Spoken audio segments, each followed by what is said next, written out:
তো বন্ধুরা, কালকে আপনারা দেখেছেন প্লাম কেকের রেসিপি। আজকে আমি একটা ডার্ক চকলেট কেকের রেসিপি নিয়ে এসেছি। এখানে দেখছেন আমি একটা পাত্রের মধ্যে চিনি আর রিফাইন্ড অয়েল ভালো করে ফেটিয়ে নিচ্ছি। একদম ক্রিমি ক্রিমি একটা ভাব এসে যাবে, সেই পর্যন্ত এটা ফেটাতে হবে। আর এখানে দেখুন বন্ধুরা, আমি শুকনো উপকরণ সব রেখেছি, এবারে চেলে রাখা আছে।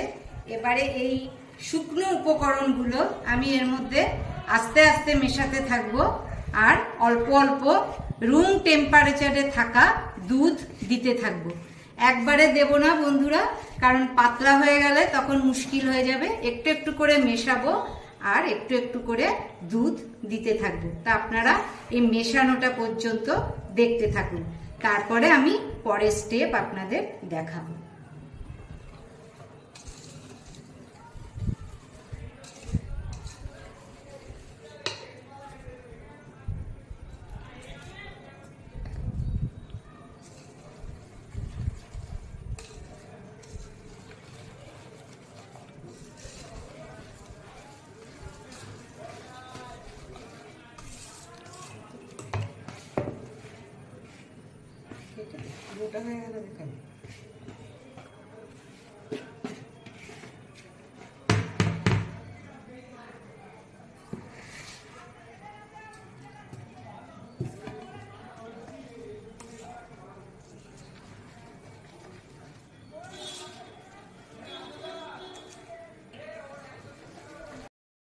বন্ধুরা দেখলেন তো, ব্যাটারটা রেডি করলাম। এবার আমি পরের ধাপে চলে এলাম। এই দেখুন, কেক মোল্ডটাকে একটু রিফাইন্ড অয়েল, তার মধ্যে ময়দা ছড়িয়ে ভালো করে একটু গ্রিজ করে নেব। আপনারা এটাও দেখতে থাকুন, এটাও একটা কেক বানানোর পদ্ধতির মধ্যে পড়ে।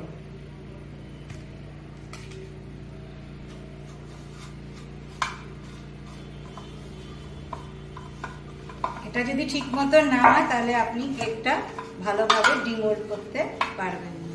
সব জায়গায় ভালো করে মাখানোর পরে বাড়তি ময়দাটা ঝেড়ে ফেলে দেবেন, তাহলে আর কোনো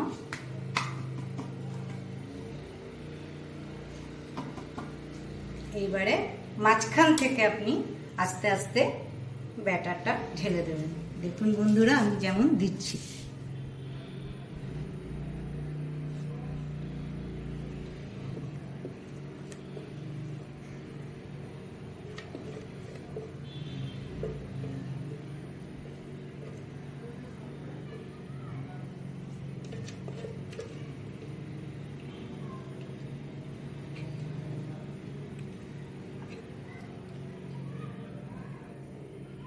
ব্যাটারটা ঢালা হয়ে গেল।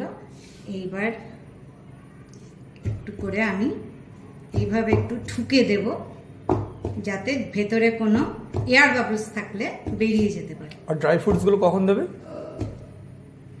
এবারে আসুন বন্ধুরা, সেটা বসিয়ে দেব।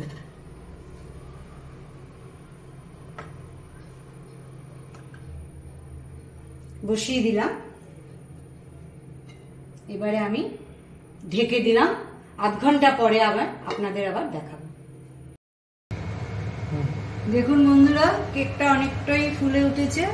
এই সময় আমি এখানে কিছু ড্রাই ফ্রুটস অ্যাড করে দেব। আপনারা তো জানেনই, কালকেই বলেছি, প্রথম থেকে দিলে এগুলো তলায় তলায় ঢুকে যায়।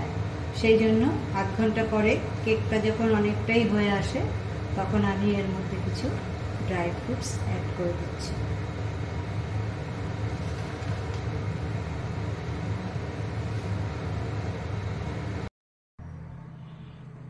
দেখুন বন্ধুরা, কেকটা কত সুন্দর হয়েছে। কেকটা একদম রেডি।